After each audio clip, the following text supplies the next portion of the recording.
بسم اللہ الرحمن الرحیم۔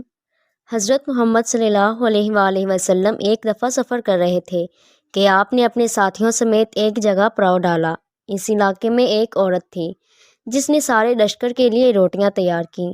جب وہ فارغ ہوئی تو اس نے صحابہ کرام سے عرض کیا، میں آقا حضرت محمد صلی اللہ علیہ وآلہ وسلم سے ملنا چاہتی ہوں۔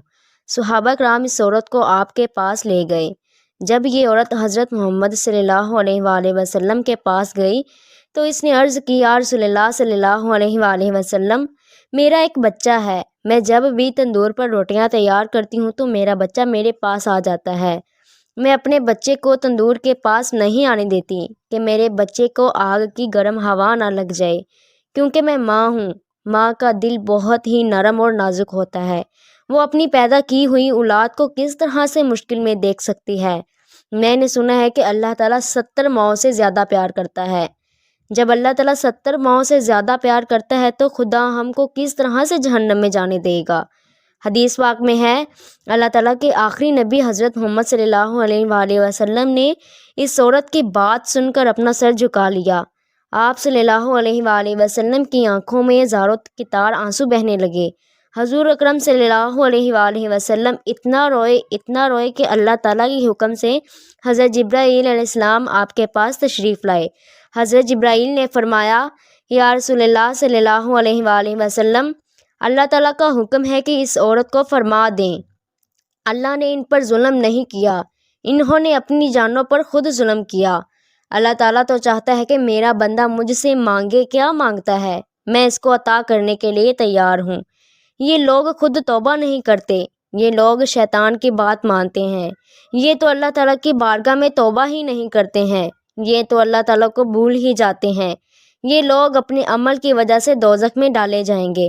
حضرت ابو ہریرہ رضی اللہ تعالیٰ عنہ سے مروی ہے کہ حضور اکرم صلی اللہ علیہ وآلہ وسلم کا ارشاد ہے کہ میری پوری امت جنت میں جائے گی، جو انکار کرے گا وہ جنت میں داخل نہیں ہوگا۔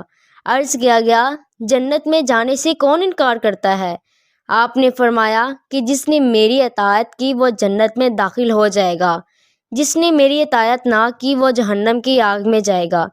حضرت جابر رضی اللہ تعالیٰ عنہ سے مروی ہے کہ ایک بار چند فرشتے اللہ تعالیٰ کے نبی کے پاس تشریف لائے۔ اس وقت آپ سو رہے تھے۔ ان فرشتوں نے ایک دوسرے سے فرمایا کہ تمہارے ساتھی کے لیے ایک مثال ہے۔ ان میں سے کچھ فرشتوں نے اپنی رائے دی کہ یہ سو رہے ہیں، کچھ نے کہا کہ ان کی آنکھیں سوئی ہیں اور ان کا دل جاگتا رہتا ہے۔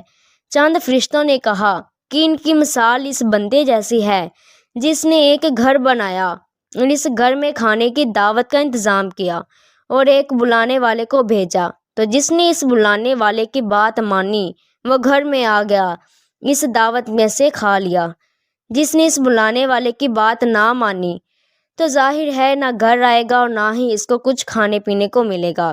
اس مثال کا مطلب یہ ہے کہ اس پر بعض فرشتوں کا کہنا ہے کہ یہ تو سو رہے ہیں، اور بعض نے کہا کہ ان کی آنکھیں سوتی ہیں اور دل بیدار ہوتا ہے۔ تب فرشتوں نے یہ مطلب بیان کیا کہ وہ گھر جنت ہے اور بلانے والے آپ صلی اللہ علیہ وآلہ وسلم ہیں۔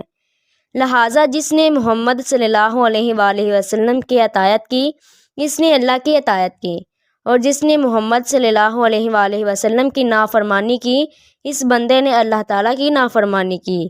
اور حضور اکرم صلی اللہ علیہ وآلہ وسلم کی وجہ سے لوگوں کی دو قسمیں ہو گئیں، جس نے آپ کی مانی اس نے اللہ کی مانی اور جنت میں جائے گا، جس نے آپ کی نہ مانی اس نے اللہ کی نہ مانی اور وہ جنت میں نہیں جائے گا۔ حضرت ابو موسیٰ رضی اللہ تعالیٰ عنہ آپ کا ارشاد نقل کرتے ہوئے فرماتے ہیں کہ میری اور اس دین کی مثال جس کو دے کر خدا نے مجھے نبی بنا کر بھیجا ہے، اس آدمی جیسی ہے جو اپنی قوم کے پاس آیا اور کہا کہ اے میری قوم، میں نے اپنی آنکھوں سے دشمن کے بڑے لشکر کو تمہاری طرف آتے ہوئے دیکھا ہے، میں تم کو بے غرض ہو کر ڈرا رہا ہوں، لہٰذا یہاں سے بھاگنے میں جلدی جلدی کرو۔ چنانچہ اس کی قوم میں سے کچھ لوگوں نے اس کی بات مان لی اور سرشام چل دیے اور آرام سے چلتے رہے اور وہ بچ گئے، اور اس قوم میں سے کچھ لوگوں نے اسے جھوٹا سمجھا اور وہی ٹھہرے رہے، تو دشمن کے لشکر نے ان پر صبح حملہ کر کے ہلاک کر دیا اور ان کو بالکل ختم کر دیا۔